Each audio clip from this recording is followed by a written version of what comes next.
राधे राधे दोस्तों। पूजा वार्ष्णेय पारिवारिक कहानियों में आपका स्वागत है। हमारी आज की कहानी का शीर्षक है मम्मी जी, आप आराम करेंगी तो काम कौन करेगा। चलिए कहानी शुरू करते हैं। सुमन जी रसोई में खड़ी नाश्ता बना रही थीं। रसोई की खिड़की के बाहर नजर पड़ी तो देखा बगल वाली मनीषा जी तेज कदमों से सुबह की वॉक के लिए निकल रही थी। उन्हें देखकर सुमन जी के घुटनों का दर्द उन्हें याद आ गया।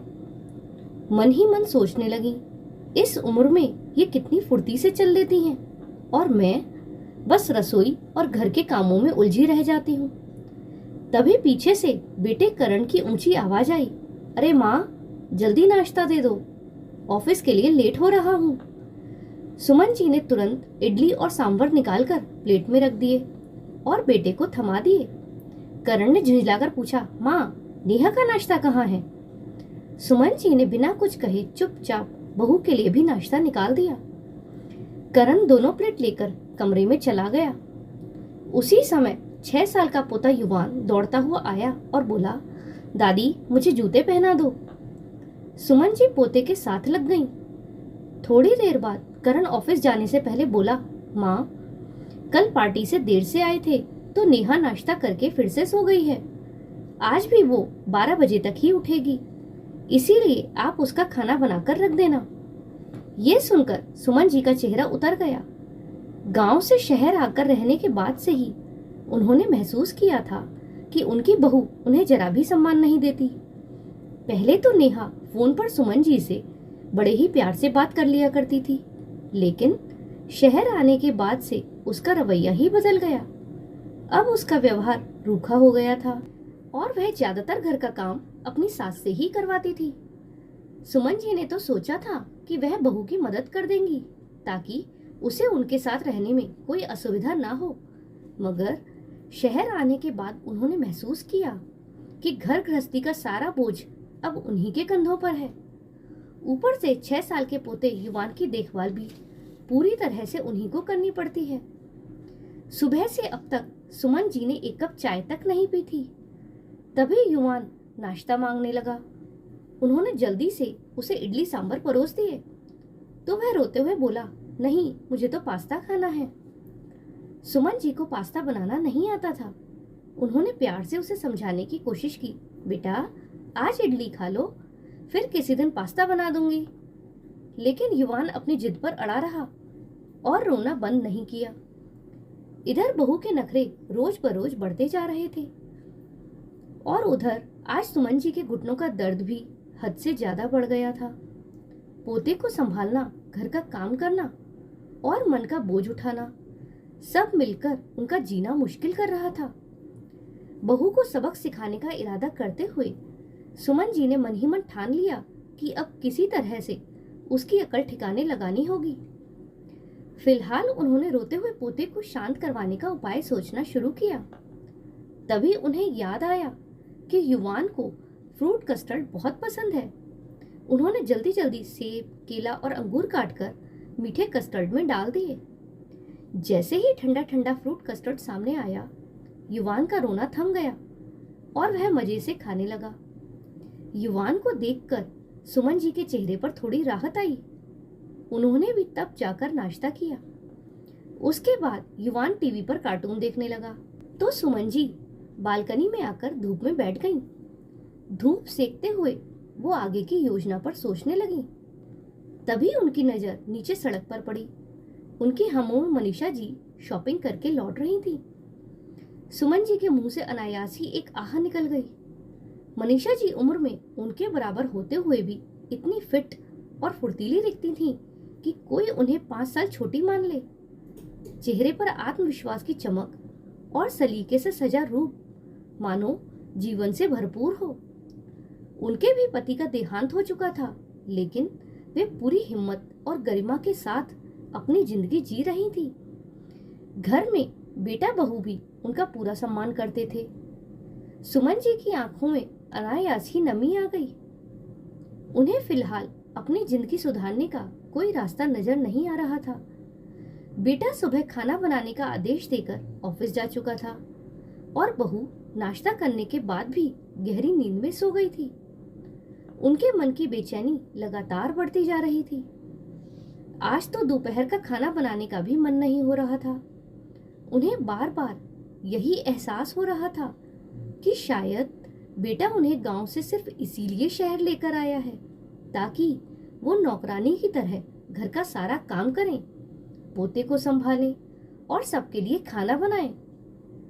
घर की दीवारें आज उन्हें घुटन देने लगी थीं। वो बालकनी से उठकर हॉल में आई तो देखा युवान अपनी माँ के पास जाकर सो गया था।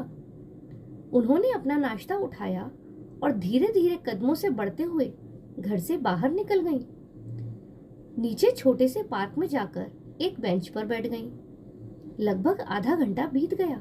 तभी उनके कंधे पर किसी के हाथ का हल्का सा स्पर्श महसूस हुआ। वो चौंक कर पीछे मुड़ी तो देखा पीछे मनीषा जी खड़ी थी।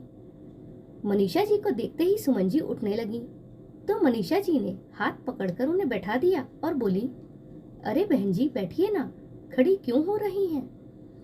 इतना कहकर वो भी बगल में बैठ गईं और पूछने लगी, क्या बात है? वैसे तो आप कभी बाहर दिखाई नहीं देती, लेकिन आज देख रही हूँ कि काफी देर से यहाँ गुमसुम बैठी हैं। कोई परेशानी है क्या? मनीषा जी के परवाह भरे शब्द सुनकर सुमन जी का मन पिघल गया। उन्होंने धीमे स्वर में कहा, क्या बताऊं बहन, बुढ़ापे में तो समस्याएं लगी रहती हैं। मनीषा जी हल्का सा मुस्कुराई और बोली, यही तो पूछ रही हूँ। इस उम्र में एक ही पड़ाव पर खड़े हैं तो अपनी बातें आपस में बांट सकते हैं ना।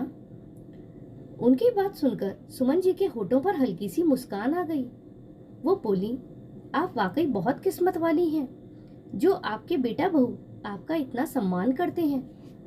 मेरे घर में तो मेरी कोई कदर ही नहीं है। बुढ़ापे में भला कौन किसी की इज्जत करता है? मनीषा जी की आंखों में आत्मविश्वास चमका।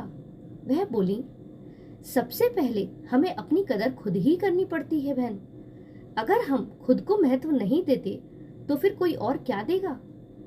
मैंने तो शुरुआत में ही अपनी एक व्यवस्थित दिनचर्या बना रखी है। सुबह वॉक पर जाती हूँ, फिर योगा क्लास और समय से नाश्ता करती हूँ, समय से खाना खाती हूँ और हाँ, घर के कामों में बहू की मदद भी करती हूँ। मनीषा जी आगे बोली, इस तरह से मैं फिट और एक्टिव रहती हूँ। लेकिन अगर मैं खुद के बारे में ना सोचूं तो लोग या तो मेरा फायदा उठाएंगे या फिर मुझे बोझ समझकर ताने देंगे। और अगर मैं सिर्फ बच्चों पर बोझ न बनने की सोच में उलझी रहूं तो बस इस्तेमाल होती रह जाऊंगी। इसीलिए बहन, हमें खुद को भी नजरअंदाज नहीं करना चाहिए। सुमन जी हैरानी से उन्हें देखती रही। ऐसा लग रहा था मानो मनीषा जी उनकी ही कहानी सुना रही हूँ। उन्होंने भी तो यही किया था।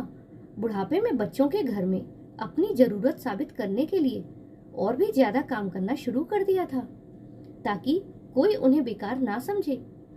इस कोशिश में उन्होंने अपने स्वास्थ्य को पूरी तरह नजरअंदाज कर दिया था। नतीजा ये हुआ कि आज वे घुटनों के दर्द से परेशान रहती हैं। उनका बीपी और शुगर हमेशा बढ़ा रहता है और बेटा बहू उनकी दवाइयों और डॉक्टर के खर्चे को लेकर अक्सर झुंझला जाते हैं क्योंकि वो खर्च उनके पेंशन से ज्यादा हो जाता है। ऊपर से अपने भीतर के ग्लानि भाव को छुपाने और ये जताने के लिए कि वो किसी पर बोझ नहीं है, उन्होंने घर का अतिरिक्त काम अपने सिर पर ले रखा है। यही वजह है कि आज स्थिति ऐसी हो गई है कि बहू आराम से सोती रहती है और घर का सारा काम अकेले उन्हें करना पड़ता है। मनीषा जी की बातें सुमन जी के दिल में गहरे उतर गईं। वो सोच में डूब गईं। थोड़ी देर बाद दोनों उठकर अपने अपने घर लौट गईं।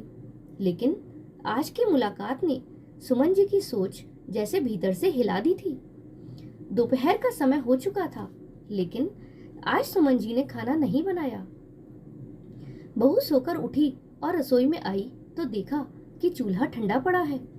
वो झुंझलाते हुए बोली, मम्मी जी, आपने अभी तक खाना क्यों नहीं बनाया? करण ने आपको बताया नहीं था कि मैं आज देर से उठने वाली हूँ।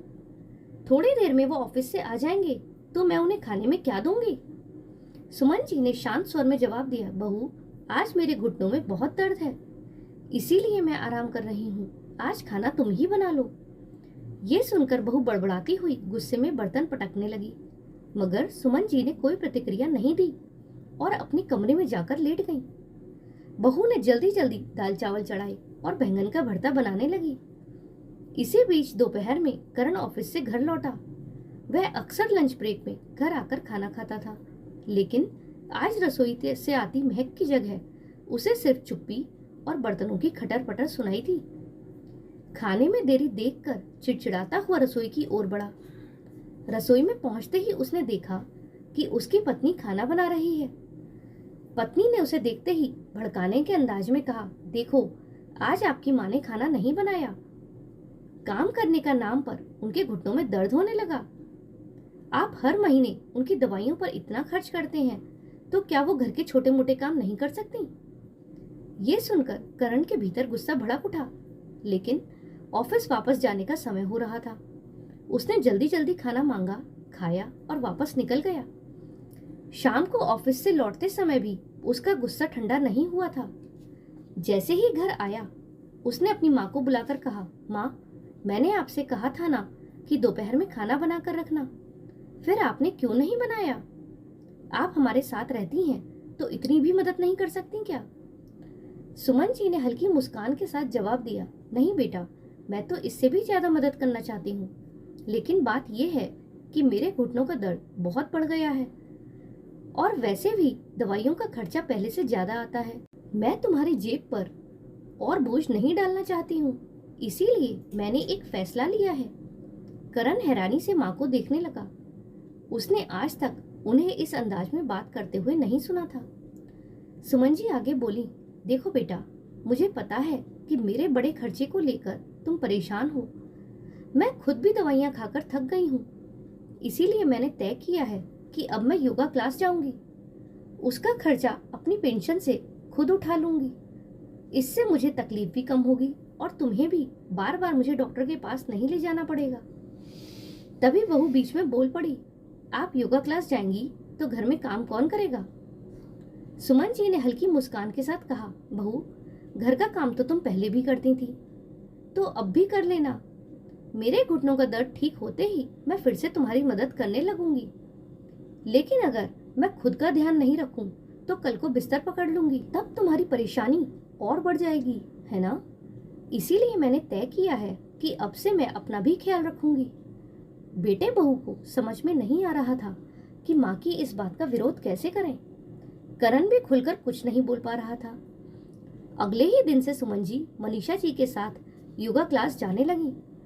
धीरे धीरे उन्हें वहां अच्छा लगने लगा। अब वे सुबह घर से बाहर निकलती, जिससे बहू को अपने पति और बच्चों का सारा काम खुद करना पड़ता। नाश्ता करके सुमन जी बालकनी में बैठकर अखबार पढ़ती।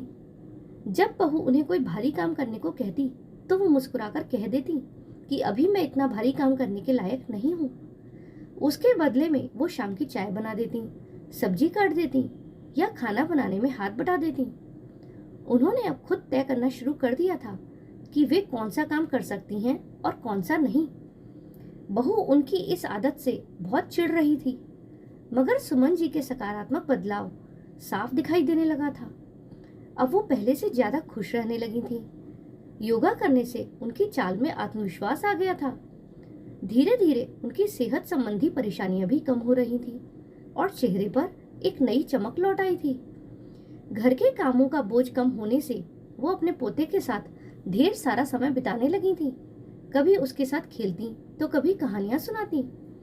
पहले जब वो चुपचाप घर में नौकरानी की तरह काम करती रहती थी, तब उन्हें और दबाया जाता था, लेकिन जैसे ही उन्होंने विरोध करना शुरू किया, उनका व्यक्तित्व खुलकर सामने आने लगा।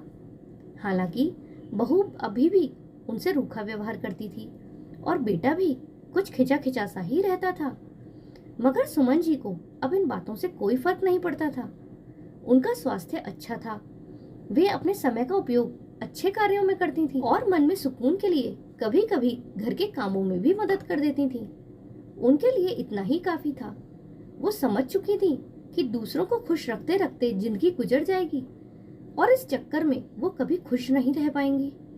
देर से ही सही उन्होंने ये फैसला कर लिया था कि जीवन की संध्या में उन्हें अपने लिए भी सोचना चाहिए। दोस्तों, उम्र चाहे कितनी भी हो, अगर कोई आपका फायदा उठाए तो उसका विरोध जरूर करना चाहिए। दोस्तों, आपको ये कहानी कैसी लगी कमेंट में ज़रूर बताइएगा। अगर पसंद आई हो तो वीडियो को लाइक करें और चैनल पर नए हो तो चैनल को सब्सक्राइब करें। हमारे साथ अंत तक बने रहने के लिए धन्यवाद। जय श्री राधे।